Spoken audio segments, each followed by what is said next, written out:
C'est le cas de Monseigneur Cléda, qui a fait une lettre pastorale aux fidèles de l'archidiocèse de Douala.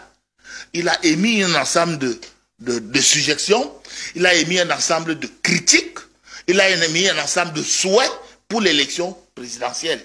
Il a fait un certain nombre de constats aussi, tout comme Monseigneur Abo, tout comme Monseigneur Yaoudé et Monseigneur Longti récemment de Bafoussam, qui a profité du pèlerinage diocésain marial pour donner un sermon que l'on peut considérer comme un sermon politique. Et c'est parfois c'est un amalgame-là qu'on a tendance à croire que il y a des indisciplinés. Non, ce ne sont pas des indisciplinés. Chaque évêque parle à son peuple. Et maintenant, lorsqu'il y a une concertation nationale, ça arrive. Maintenant, pour revenir aux soupçons, n'est-ce pas, politiques de la manipulation, moi j'appelle ça un peu une espèce de manipulation. Parce que ce qui se passe au palais de l'unité depuis quelques temps est une opération politique en faveur du président Biya. Ça c'est clair. Parce qu'on a peut-être reçu les évêques, ce n'est pas encore terminé. Les protestants aussi attendent d'être reçus. Hein? Ah. Oui, ben, je veux dire logiquement. Les imams y étaient. Les imams y étaient déjà. Et les protestants aussi, qui sont représentés par une structure. Le CEPK, je crois, quelque chose comme ça. Avant, c'était la FEMEC. Attendent aussi à les donner, être reçus et être consultés pour donner une position. Je suis d'accord avec le professeur Meyolo quand il dit qu'il faut différencier les opérations partisanes vraiment liées au président Biya, mais aussi aux opérations, aux rencontres avec la société civile, telles que l'Église catholique, par exemple. Comment on fait la différence? Est-ce qu'il n'y a pas un flou, justement, lorsqu'on rencontre tout le monde Le flou a été justement endroit, entretenu dès le départ. Et ça, je donne une position qui est la mienne, et j'espère ne pas me tromper, mais je crains d'avoir raison. C'est-à-dire que l'identité de ces conciliations n'a pas été dévoilée au peuple camerounais. On vous dit qu'un candidat a instruit son secrétaire général, qui est le secrétaire général de la présidence de la République, docteur Macon tout à l'heure. Richard Macon. Je connaissais Pierre Macon, je m'excuse. Docteur, on se connaît depuis l'année, je t'appelle toujours Richard, mais je m'excuse de t'avoir appelé Pierre. Pierre aussi était un grand comédien que je connaissais dans une autre vie. Cela peut se comprendre, nous sommes dans le discours de l'Église. Pierre était un apôtre. D'accord. A expliqué longuement qu'il peut avoir une confusion, et sur ce plateau, j'aimerais bien qu'on soit d'accord sur ça, entre l'institution président de la République, qui est la plus haute institution, à sa tête le président de la République, qui est aujourd'hui dans une posture partisane, parce que candidat, qui utilise le secrétariat général de la présidence de la République, avec à sa tête un ministre d'État, qui est un collaborateur de la plus grande institution du Cameroun, qui est le président de la République, pour mener des consultations partisanes. Parce que tous les comptes rendus médiatisés que nous avons reçus, il se dit que le secrétaire général, ministre d'État, secrétaire général, a toujours dit à ses hôtes, le président m'a demandé de vous dire qu'il est candidat à la prochaine élection présidentielle. Politiquement, c'est faux. Ce n'est pas le travail du secrétaire général. Il y a un organe politique adapté pour le président de la République. Comme c'est central. Non, c'est-à-dire c'est son parti. Son parti. Son parti qui a des cadres intelligents, qui récemment même déjà a vu la sortie du ministre d'État, secrétaire enseignement supérieur, qui est aussi ministre, pardon, qui est aussi secrétaire à la communication du parti, qui a donné des précisions sur une radio internationale que le président est candidat quand il est aperçu que il y avait quelques, j'allais dire, divergences entre militants d'abord, mais aussi entre l'institution État du Cameroun représentée par le ministre de la Communication, porte-parole du gouvernement, et lui est revenu de manière sentencière dire que le président est candidat. C'est là-bas le lieu. Exactement. Mais maintenant, la confusion qui existe est telle que on peut se poser des questions. Le candidat qui instruit son secrétaire général alors qu'il est juriste, notre président de la République est juriste. Il sait très bien que cette confusion va peut-être affaiblir même le regard que les Camerounais, de manière partisane ou non, de manière objective ou non, ont de la présidence de la République aujourd'hui, va affaiblir, disais-je, n'est-ce pas, en se disant que est-ce qu'il existe encore un président de la République au Cameroun? Pourquoi cette confusion voulue, politique, de manière à faire jouer au ministre d'État, secrétaire général de la présidence, un rôle éminemment politique, alors qu'il y a des organes partisans que le président dirige lui-même, c'est-à-dire le Rassemblement démocratique du peuple camerounais, qui est sa machine électorale. Pourquoi n'avoir pas fait jouer ce rôle là-bas? C'est là le fond du débat pour moi aujourd'hui. Avant de revenir sur la déclaration de Monseigneur Kéa à la sortie de cette rencontre, est-ce que l'Église catholique se devait de faire des précisions sur sa véritable position, sa neutralité peut-être quant à ce qui arrive, au regard des sorties enregistrées ces derniers temps, des discours de certains de ses membres? Je veux parler de Monseigneur Cléda, de Monseigneur Lontier. Est-ce qu'il fallait, par exemple, est-ce qu'il fallait faire cette mise au point sur une certaine neutralité, tout au moins rassurer le régime du rôle qu'elle aura joué dans cette élection? Deux choses. La première est que l'Église est politique. L'Église est politique. Et toute mécompréhension sur la nature de l'Église fausse les interprétations qu'on peut faire sur les actes de l'Église. L'Église a trois principales fonctions. La première, c'est le rachat des âmes pour le paradis. Et c'est donc une mission qui peut être considérée comme peut-être le cœur de métier de l'Église. Cela se fait par la prédication, l'évangélisation et la transmission de tout ce qui peut relever de la foi. La deuxième fonction, c'est le service communautaire, à travers l'appel à la charité, les œuvres sociales. L'Église intervient dans le champ du développement et du progrès. C'est pour ça que l'Église a des écoles, a des hôpitaux, et partage donc cette mission de promotion du développement avec l'État et les autres forces politiques, qu'elles soient nationales ou étrangères, les organisations de la société civile, les ONG internationales, intervenant dans le champ de tout ce qui est social. Et donc ce service communautaire plonge ou projette l'Église dans le champ politique au quotidien. La troisième fonction de l'Église est la promotion de la justice sociale. Fonction éminemment politique. Et qui dit justice sociale, dit politique. Dit analyse, critique et contribution aux politiques publiques. Et donc l'Église est un acteur politique. Il est bien que cela soit rappelé. La deuxième des choses, c'est que quand on dit l'Église parle, qu'est-ce que l'Église dit? Je crois que il y a une erreur dans la formulation de la question parce que la prémisse est fausse. La prémisse repose sur le fait que, puisque l'Église est une, l'Église parle d'une seule voix. Il n'y a pas une Église. Il y a des églises. Des églises du point de vue de l'institution. Parce que quand on dit l'Église catholique, il y a une variété d'églises catholiques.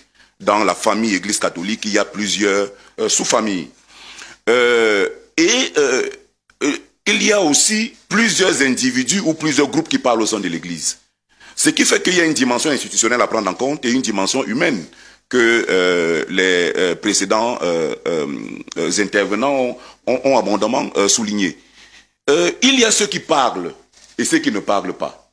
Parler est un discours, ne pas parler en est un autre. Et dans ceux qui parlent, il y a ceux qui parlent pour soutenir l'ordre gouvernant en place. Il y a ceux qui parlent pour fustiger l'ordre gouvernant en place, parce qu'à la fin de la journée, l'Église est composée d'humains, avec leurs préférences, avec leurs allégeances, avec leurs alliances, qui font que c'est un environnement extrêmement complexe qu'il faut aborder aussi avec beaucoup de sérieux et d'attention. Donc vous n'êtes pas d'accord lorsque François Chanon nous dit que l'Église parle d'une voix, alors que la conférence épiscopale parle d'une voix, elle a un seul discours. L'Église n'est pas la conférence épiscopale. Alors, je n'ai pas parlé d'Église, j'ai dit les évêques. Les évêques parlent d'une même voix. Est-ce que les évêques aujourd'hui au Cameroun, en rapport avec cette présidentielle 2025, parlent d'une voix? Je ne pense pas que mon aîné Jean-François ait dit que l'Église parle d'une seule voix. Il a précisé qu'il y a la dimension institutionnelle. Les évêques, quand ils parlent en tant que corporation, font l'effort d'avoir un discours d'unité. Mais maintenant, chaque évêque, en tant qu'individu, en tant que maître de sa propre chair, tient un propos qui lui est propre à ceux qui sont ses brebis. Et donc, il peut y avoir une confusion entre le propos institutionnel qui est porté par le clergé et le propos de chaque membre de l'Église qui est libre d'être du RDPC ou autre chose. Parce qu'aujourd'hui, il faut préciser... Bon, et c'est pour ça que je dis qu'il n'y a pas une question d'indiscipline. Le terme indiscipliné, je sais qu'il a voulu être un peu dur. Je pense que le terme indiscipliné est extrêmement fort. Ce sont des êtres tout à fait libres. Ce sont des acteurs du développement, du progrès, qui peuvent avoir des positions. Ce sont d'abord des citoyens qui peuvent avoir des propos, des considérations sur le fonctionnement des institutions et ils peuvent émettre des points de vue. Il y a eu progressivement une forme de brouille de la séparation entre l'Église et l'État. Et tout à l'heure, mon aîné Jean-François Chanon et le professeur Joël Moyolo sont revenus abondamment du point de vue de la trajectoire historique sur le parcours de la relation entre l'Église et l'État qui ont progressivement fait gommer cette séparation. Lorsque le pouvoir a besoin de l'adoubement ou de l'assentiment de l'Église, le pouvoir ne se gêne pas à mobiliser même le pape pour montrer que le pape est en accord avec le pouvoir en place et que les options politiques qui sont prises par le pouvoir en place sont adoubées par l'Église catholique. Quand vous voyez le nombre de pasteurs qui sont dans le gouvernement, ou le nombre de membres du gouvernement ou des députés qui ont des églises, on est dans un melting pot totalement obscur qui crée en réalité une brouille sur la fameuse frontière qui devrait exister entre l'église et l'État. Cette frontière n'existe quasiment plus. Lorsque les évêques arrivent pour organiser des prières à la présidence de la République, lorsque des délégations de pasteurs viennent faire des exorcismes à la présidence de la République, à ce moment-là, on ne dit pas qu'il y a une séparation entre l'Église et l'État. Et donc, l'Église est un acteur politique. Mais l'Église fait aussi de la politique. Parce que, à la faveur des prêches, à la faveur des positions, à la faveur des postures qui sont prises par l'Église, celles-ci peuvent avoir une incidence ou une connotation et une influence sur la marche de la société. Donc moi je pense qu'il faut, comme le professeur Joël Moyolo l'a dit, intégrer cela dans un contexte qui est un contexte éminemment politique. Il faut respecter la liberté d'expression aussi de l'Église, que ce soit l'Église prise individuellement à travers les prélats, que ce soit l'Église en tant qu'institution multiple qui peut avoir plusieurs formes, plusieurs expressions et plusieurs figures. Et donc cela doit être compris et cela ne peut pas être autrement. Parce que ce soit au Cameroun, que ce soit au Congo, au Gabon, on voit quelle est la force de l'Église catholique en République démocratique du Congo, lorsque celle-ci d'ailleurs se mobilise pour observer les élections. Et donc ce rapport entre l'Église et l'État n'est pas une spécificité camerounaise, il faut bien le comprendre, mais il est important que tout cela contribue d'une certaine façon à la préservation de la paix sociale et au respect des équilibres qui sont nécessaires à une vie politique qui soit apaisée. Je vous propose de revenir sur la déclaration et à la sortie de cette concertation entre les évêques et le secrétaire général à la présidence de la République du Cameroun. C'était le 13 août dernier.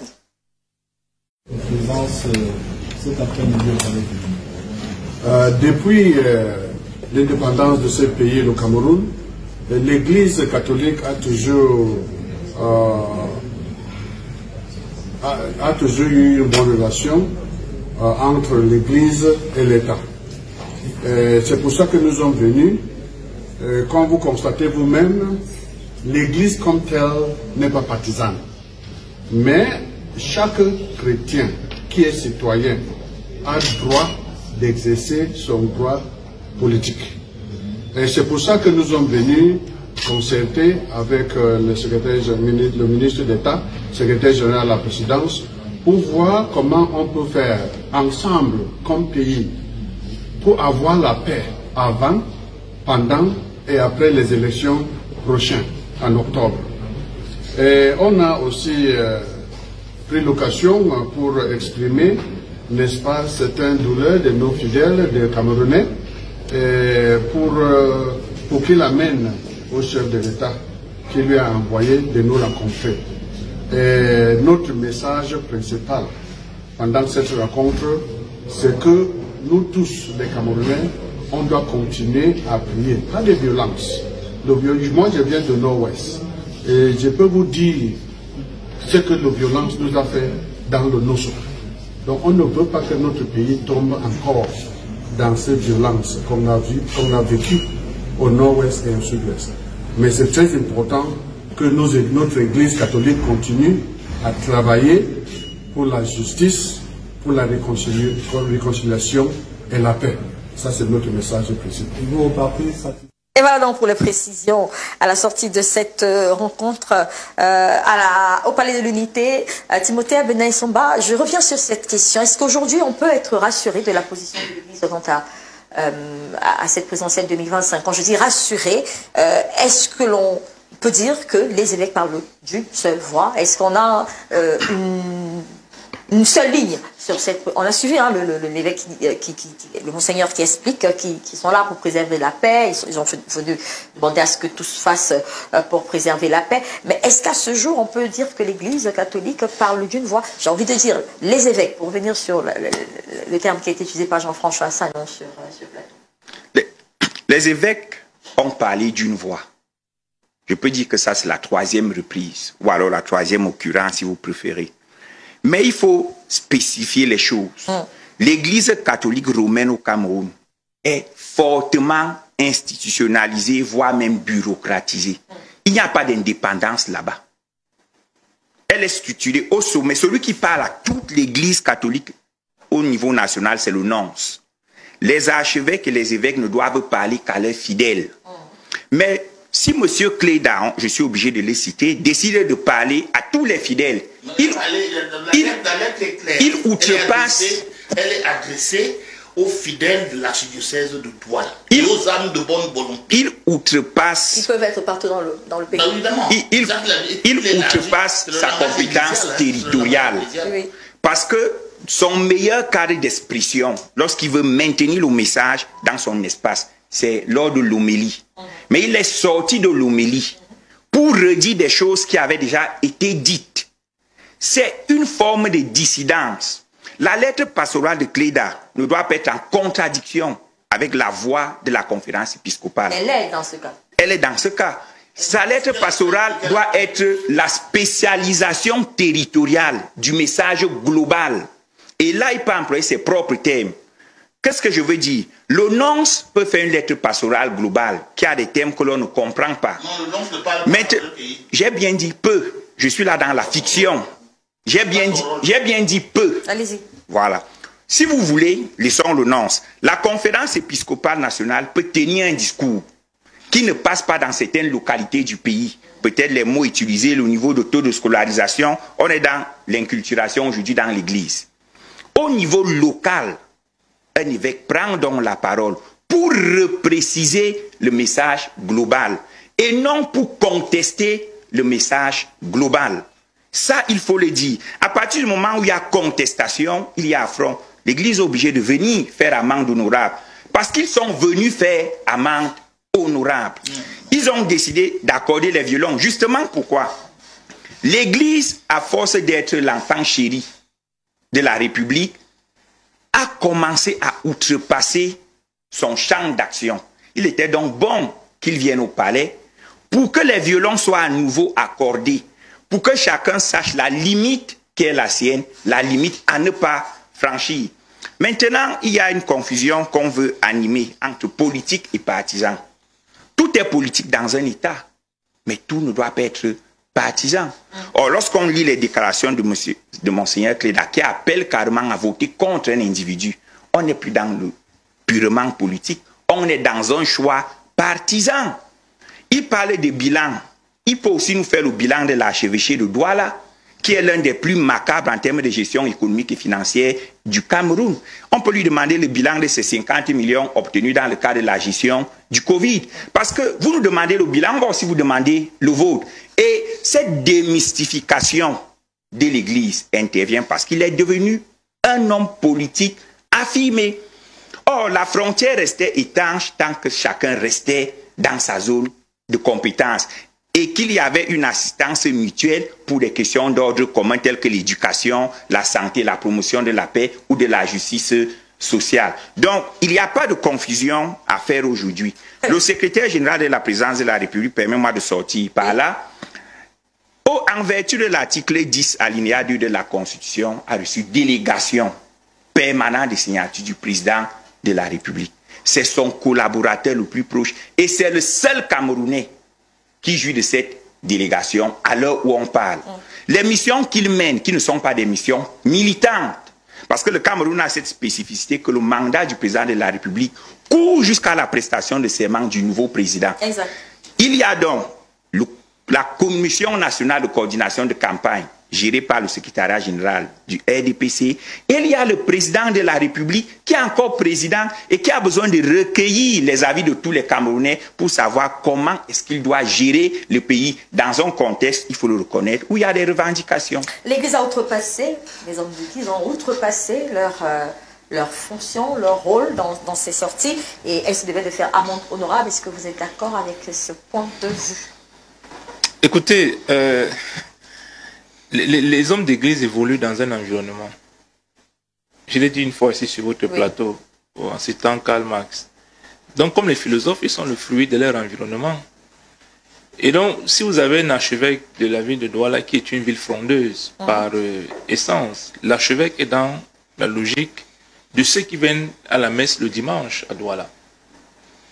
Ce discours est différent dans une ville comme celle de Yaoundé, ou dans une ville comme celle de Bafia, ou dans une ville, dans un diocèse comme celui de Bala. Donc, les évêques épousent le vase dans lequel ils se trouvent. Donc, moi, je ne suis pas surpris que Monseigneur Cléda tienne ce genre de discours. Avant lui, le cardinal Toumi a tenu ce genre de discours.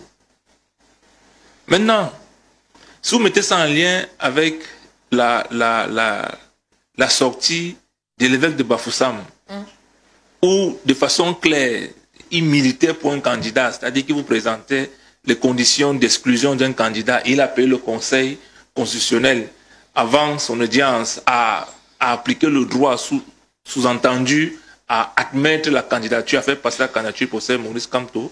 Cet évêque est aussi dans un environnement qui peut l'influencer. Et donc, je pense que le fait que la conférence épiscopale soit venue au palais de l'unité, c'est de dire, c'est de rassurer sur le fait que chaque évêque étant libre, parce qu'ils vont dans un environnement, parce qu'imaginez-vous que l'archevêque de Douala, qui a des populations plus ou moins dans la majorité un peu frondeuses, tienne un discours qui ne pousse pas le vase. Il vient à Douala, il interagit avec ces gens tous les jours. Et donc, même s'il ne pense pas, même si ce n'est pas une position personnelle, il a comme un besoin d'être aligné avec ses oreilles. Et donc, et au-delà de ça, il peut aussi arriver, c'est tout à fait normal, qu'un évêque ait des points de vue personnels, ait un positionnement personnel sur le fonctionnement de l'État, et profite donc, et c'est là où il peut donc avoir une confusion, il peut avoir cette duplicité. Est-ce qu'un évêque, le questionnement étant, est-ce qu'un évêque qui est partisan doit profiter de sa chair pour exprimer ses positions partisanes? C'est là toute la problématique. Et il était donc bon que la conférence épiscopale, du moins le bureau de la conférence épiscopale, vienne rappeler des choses simples. L'Église est neutre. L'Église en tant qu'institution, du moins nous qui sommes le porte-parole de l'Église, nous venons réaffirmer la neutralité de l'Église. Et comme je l'ai dit, tout en réaffirmant la neutralité de l'Église, nous rappelons que l'Église est constituée de laïcs qui viennent tous les dimanches et qui vivent dans ces pays et qui peuvent donc avoir, et par conséquent, peuvent être pour ou contre le régime. Il faut écouter ces populations-là.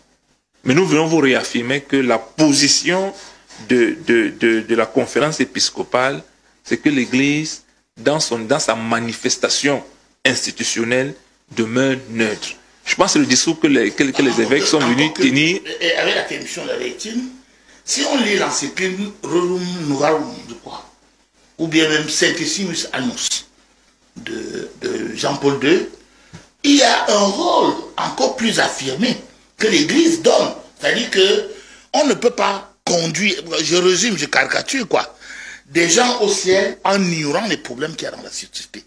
Et l'Église justement vit dans cette société. Et c'est pour cela que on parle parfois, et je crois que c'est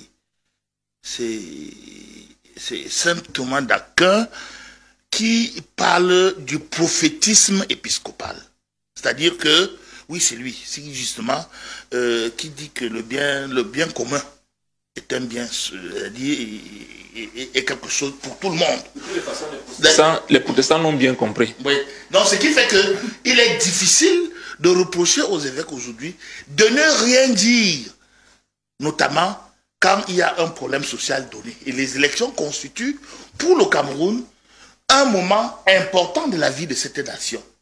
Vous savez, dans un passé récent, je ne sais pas si ça continue, j'ai d'ailleurs travaillé avec, un peu comme consultant, avec le professeur Titi Noël. L'Église lui-même avait ses observateurs des élections. Puisqu'ils sont en train de subir une formation. Alors, l'Église lui-même observe les élections pour dire au peuple de Dieu et aux hommes de bonne volonté, voilà comment les observateurs qui sont des laïcs ont vu ce que les élections sont. Avez encore la parole. Oui, allez-y. Alors, je disais que c'était juste une précision, je m'excuse de l'avoir coupé. Non, c'est bon. Nous sommes tout à fait d'accord là-dessus. Mais nous disons une chose qui est simple. C'est que dans le positionnement de l'archevêque ou dans le positionnement des évêques, on s'attend davantage à des discours dans lesquels l'économie de la position partisane doit être faite. Je n'ai pas bien compris. Non, on doit de moins en moins ressentir dans le discours des évêques et des archevêques, enfin, des évêques, les positions partisanes. Ça aiderait mieux ceux qui les écoutent. Encore que le Christ lui-même était un opposant dans son temps. Alors, si on se met dans cette posture-là, il est tout à fait normal qu'en face, il y ait des réactions. Mais c'est ça qu'on dit. Alors, et donc, ce débat ne devrait donc pas se poser. Non, le débat a lieu. Parce que non, écoutez, si tu admets que de sa chair, un archevêque peut donner sa position. Une lecture sociale. Non, je parle de la position partisane. Une lecture sociale. Ah d'accord, oui, la lecture, nous sommes d'accord là-dessus. Mais si donne une position partisane... Dans la lettre de Mars, il y a un ensemble de profils. Les évêques ont oui. Ils ont ceux qui peuvent être candidats. Oui, ils ont donné un profil, ceux qui peuvent être candidats. Ils n'ont pas donné pour le cas des évêques de Bafoussam, ils n'ont pas donné un profil robot pour un individu. De nom d'un candidat. Oui, mais de toutes les façons... On a donné des profils. Non, mais de toutes les façons, quand on suit la sortie de l'évêque de Bafoussam, qui dit le report aux élections législatives, c'est un problème. Il est dans son rôle, comme vous-même vous l'avez dit. Non, il est dans une société. Oui, j'ai dit une fois de plus. J'ai dit une fois de plus. Commence par le peuple murmure. Très bien. Le peuple murmure et nous les pasteurs n'ont pas fermé nos oreilles. Non, Jean-François, vraiment pour terminer, j'ai dit une fois de plus, à moins qu'on soit naïf. C'est comme si vous leur demandiez. Non, à moins qu'on soit. Soyez dans vos églises, vos cathédrales et taisez-vous. D'accord, à moins qu'on soit naïf. Parce que si j'étais prêt, non, à moins qu'on soit. C'est ça. À moins qu'on soit naïf. Restez dans vos cathédrales et dans vos sacristies ou alors dans vos. Comment on appelle Non, dans vos presbytères et taisez-vous. C'est bon, je peux finir maintenant. Je peux terminer. Je dis. C'est la Chine, c'est pas le Cameroun. À moins qu'on soit de mauvaise foi. À moins qu'on soit de mauvaise foi. Ou qu'on veut nous prêter. Ou qu'on pense que nous ne réfléchissons pas, quand on lit cette correspondance, on a bien un profil qui se dégage. Quand on dit c'était pas bon, quand on dit c'était pas bon de reporter, de proroger le mandat des députés qu'il fallait respecter l'élection législative de 2025, on comprend à quel candidat on fait allusion. Quand on... Mais si. Ah non. Le discours de Monseigneur. Non, je dis une fois de plus, c'est mon point de vue, je veux pas qu'il soit le tien, mais je te dis, au regard de ce qui était dans cette correspondance-là,